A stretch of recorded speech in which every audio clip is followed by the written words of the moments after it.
I am charging my BMW i3 here in Puente Hills Mall area near West Covina. I'm reading The Boys in the Boat. I will read page 24 and 25. If you're like me, it takes a lot to read.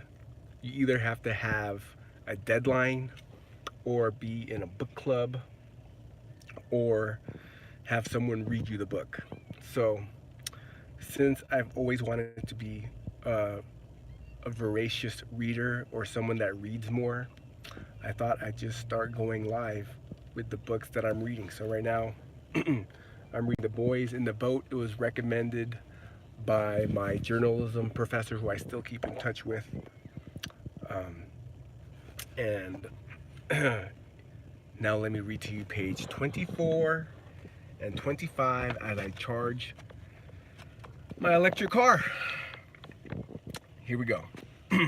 Washed out of American life forever, ours is a land rich in resources, stimulating in its glorious beauty, filled with millions of happy homes blessed with comfort and opportunity.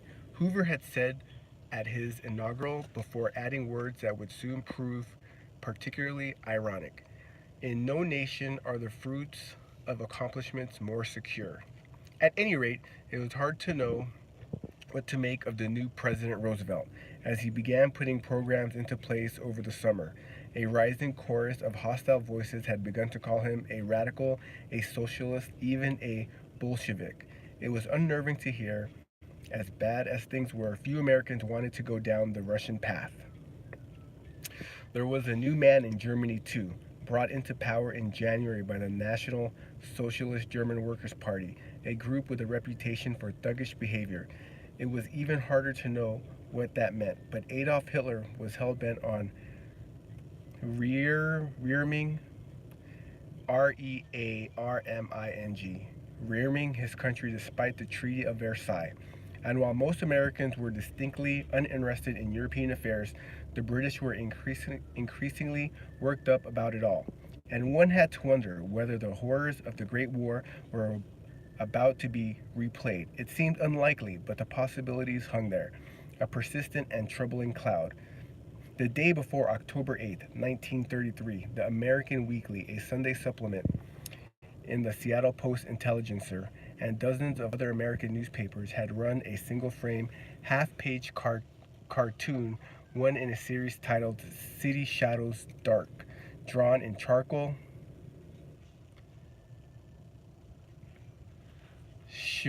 chiaroscuro in style. We're going to have to look that word up. Chiaroscuro.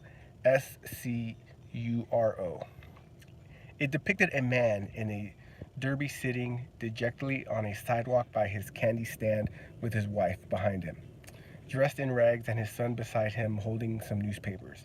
The caption read, "Don't give up, Pop. Maybe you didn't make a sale all week, but it ain't as if I didn't have my paper route." But it was the expression of the man's face that was most arresting. Haunted, haggard, somewhere beyond hopeless, it suggested starkly that he no longer believed in himself. For many of the millions of Americans who read the American Weekly every Sunday, it was an all too familiar expression, one they saw every morning where they glanced in the mirror. But the overcast didn't last, nor did the gloom in Seattle that day. By late morning, seams began to open in the cloud cover. The still waters of Lake Washington stretched out at the city's back, slowly shifted from gray to green to blue. On the campus of the University of Washington, perched on a bluff overlooking the lake, slanting rays of sunlight began to warm the shoulders of students lounging on a wide quadrangle of grass. Okay, so I just read 2 pages, 24 and 25. If you haven't read a book in a while, join me in reading The Boys in the Boat. And if you haven't done so already, subscribe.